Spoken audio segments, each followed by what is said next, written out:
Hello student. आज के video में देखने वाले हम लोग कक्षा 9 की और विज्ञान को देखेंगे। पहला चैप्टर में है हमारे आसपास के पदार्थ। और टॉप 50 महत्वपूर्ण प्रश्न को देखेंगे। इसमें टॉप 50 महत्वपूर्ण प्रश्न को देखेंगे और सभी के सभी प्रश्न ऑनलाइनर टाइप का प्रश्न है। तो इसमें पहला प्रश्न को देखेंगे हम लोग। पदार्थ की कितनी अवस्थाएं होती है? तो पदार्थ की 3 अवस्थाएं होती है, ठोस, द्रव और गैस।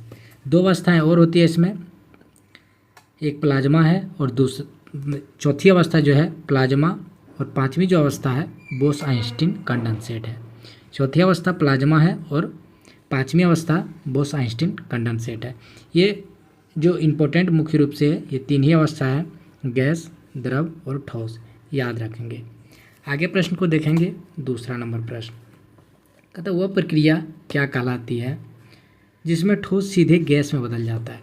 कोई ठोस है और सीधा गैस में बदल जाता है, द्रव में नहीं बदलता है, द्रव बने बिना गैस में बदल जाता है। इस प्रक्रिया को ऊर्ध्वपातन कहा जाता है, सब्लिमेशन कहा जाता है, ऊर्ध्वपातन। जैसे समझते हैं, जैसे कपूर है, कपूर द्रव में ना बदलकर जैसे जलाया जाता है कपूर को, तो द्रव ना बनकर ये सीधे गैस में परिवर्तित हो जाता है। कपूर एक ठोस पदार्थ है, इसको पहले द्रव बनना था, द्रव ना बन के डायरेक्ट गैस बन जाता है। इसी प्रक्रिया को क्या कहा जाता है? ऊर्ध्वपातन कहा जाता है। आगे के प्रश्न देखेंगे। प्रश्न संख्या 3 को देखेंगे। बर्फ का गलनांक कितना होता है? तो इसका सही होगा, बर्फ का गलनांक 0 डिग्री सेल्सियस या 273.15 केल्विन होता है। शुष्क बर्फ किसे कहते हैं? तो ठोस कार्बन डाइऑक्साइड को शुष्क बर्फ कहा जाता है।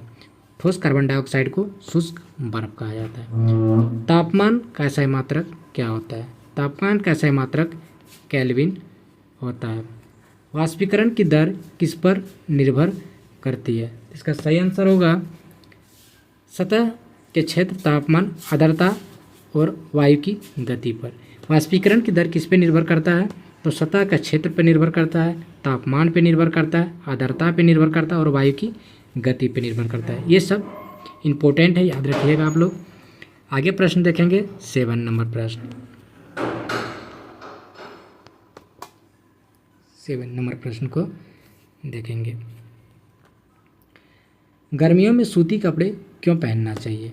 सूती कपड़े पसीना को सोखते हैं और वाष्पीकरण शरीर को ठंडक पहुंचाते हैं। जो हम लोग पहनते हैं गर्मी में सूती कपड़े, तो क्यों पहनते हैं? तो ये सूती कपड़े पसीना ये सोख लेते हैं और वाष्पीकरण के द्वारा इस शरीर को ठंडा पहुंचाते हैं, इसलिए हम लोग सूती कपड़े पहनते हैं। 8वां प्रश्न है पदार्थ के कणों के बीच क्या होता है? तो पदार्थ के कणों के बीच रिक्त स्थान होता है।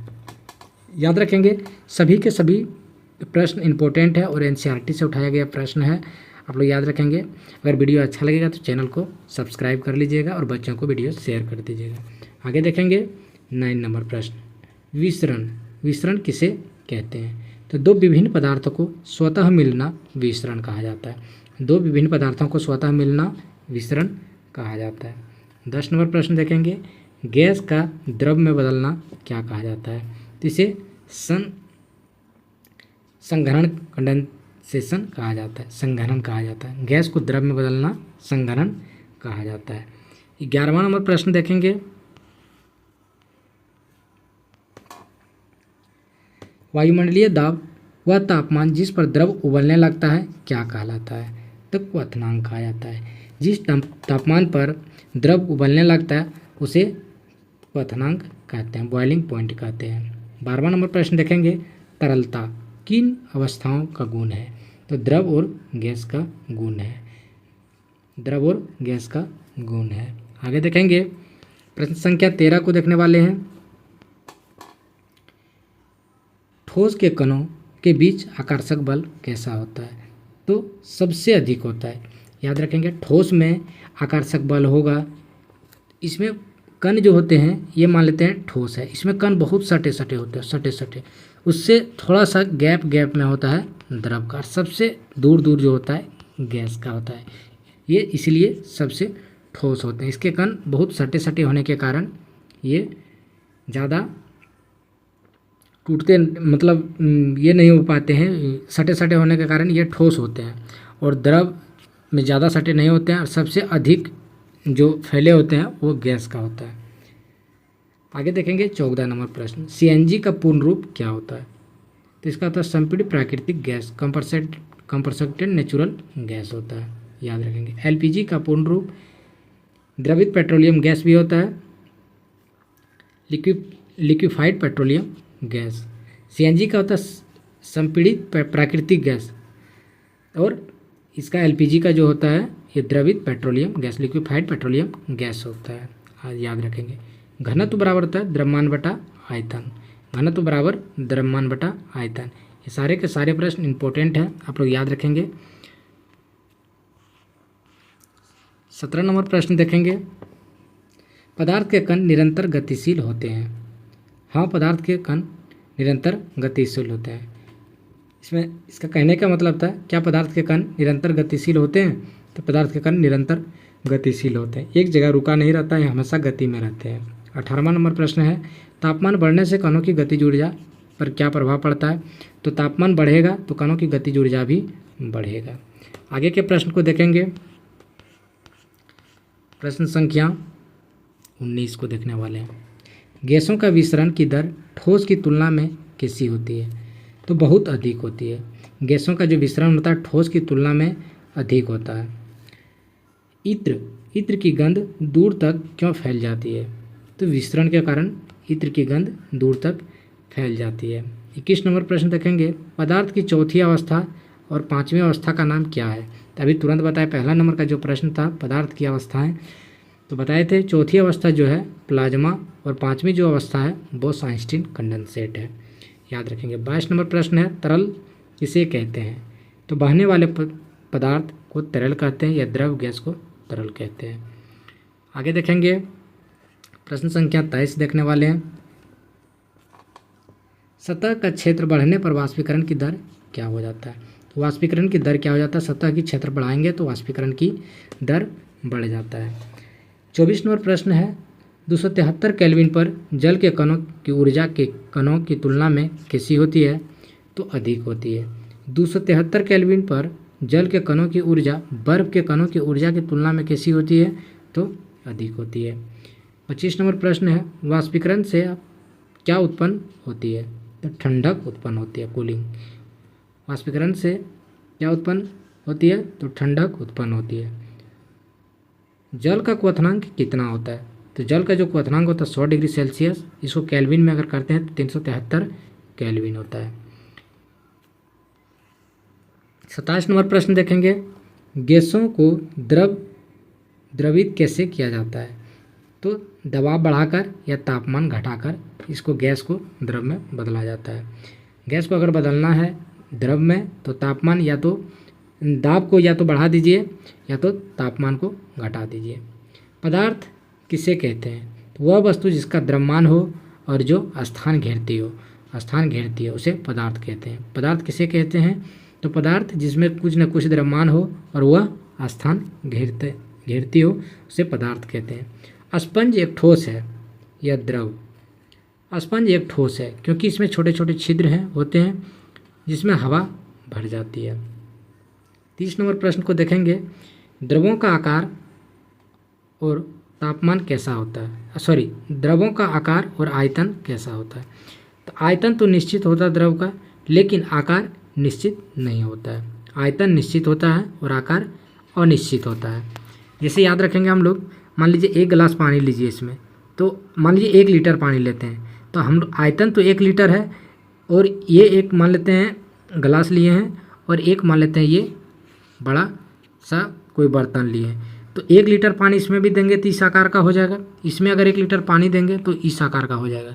तो याद रखेंगे आकार देखिए इसमें किस तरह हो, ये किस तरह हो गया, तो ये बड़ा हो गया इसमें और इसमें छोटा रहा, और पानी 1 लीटर का 1 लीटर ही है, इसी के कारण आकार इसका अनिश्चित होता है यानी निश्चित नहीं होता है, और आयतन निश्चित होता है, याद रखेंगे। देखेंगे प्रश्न संख्या 31 को देखने वाले हैं। हवा की गति बढ़ने से वाष्पीकरण की दर पर क्या प्रभाव पड़ता है? तो हवा की गति बढ़ने से वाष्पीकरण की दर बढ़ जाती है। हवा की गति अगर बढ़ेगा तो वाष्पीकरण की दर भी बढ़ेगा। आर्द्रता किससे कहते हैं? तो वायु की उपस्थिति जलवाष्प की मात्रा को आर्द्रता कहते हैं। वायु में उपस्थित जलवाष्प की मात्रा को क्या कहा जाता है? आर्द्रता कहते हैं। आगे देखेंगे प्रश्न को, प्रश्न संख्या 33 को देखेंगे। पदार्थ के कण कितने छोटे होते हैं? तो ये हम कल्पना भी ये हमारी कल्पना से भी छोटे होते हैं। इतने छोटे होते हैं पदार्थ के कण, हम लोग नंगी आंखों से नहीं देख सकते हैं। 34 नंबर प्रश्न को देखेंगे। गुब्बारे वाले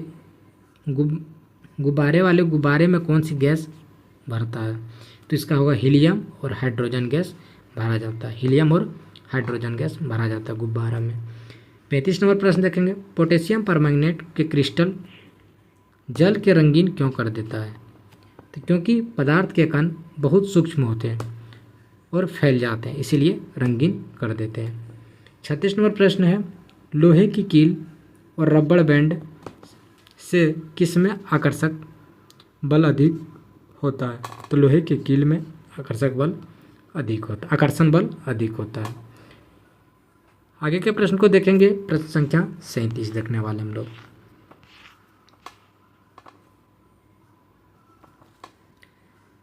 द्रव्यमान का SI मात्रक क्या होगा? तो द्रव्यमान का SI मात्रक किलोग्राम होगा।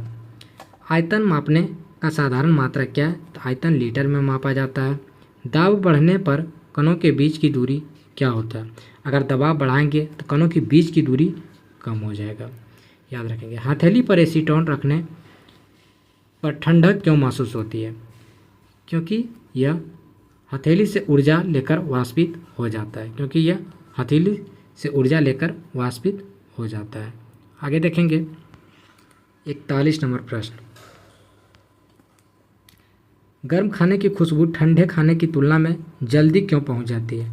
गर्म खाने की खुशबू ठंडे खानों की तुलना में जल्दी क्यों पहुंच जाती है? क्योंकि तापमान अधिक होने से विसरण की दर बढ़ जाती है।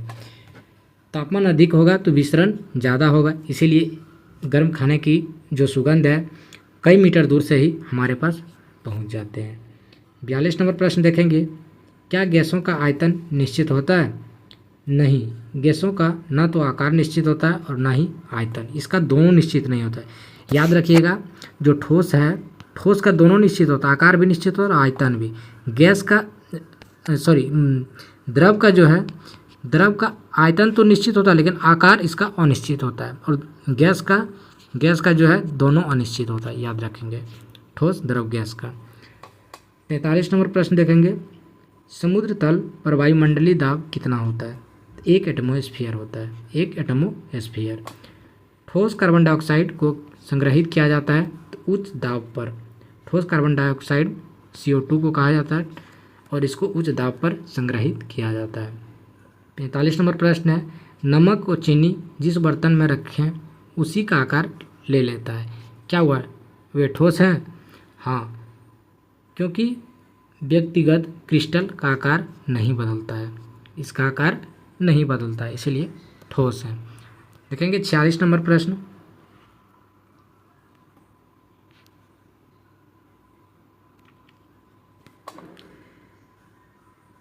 संपीड़िता सबसे अधिक किस में होता है? तो गैस में सबसे अधिक संपीड़िता होती है, क्योंकि इसको एक उच्च दाब पे इसको टैंकी वगैरह जैसे LPG वगैरह इसको संग्रहित किया जाता है।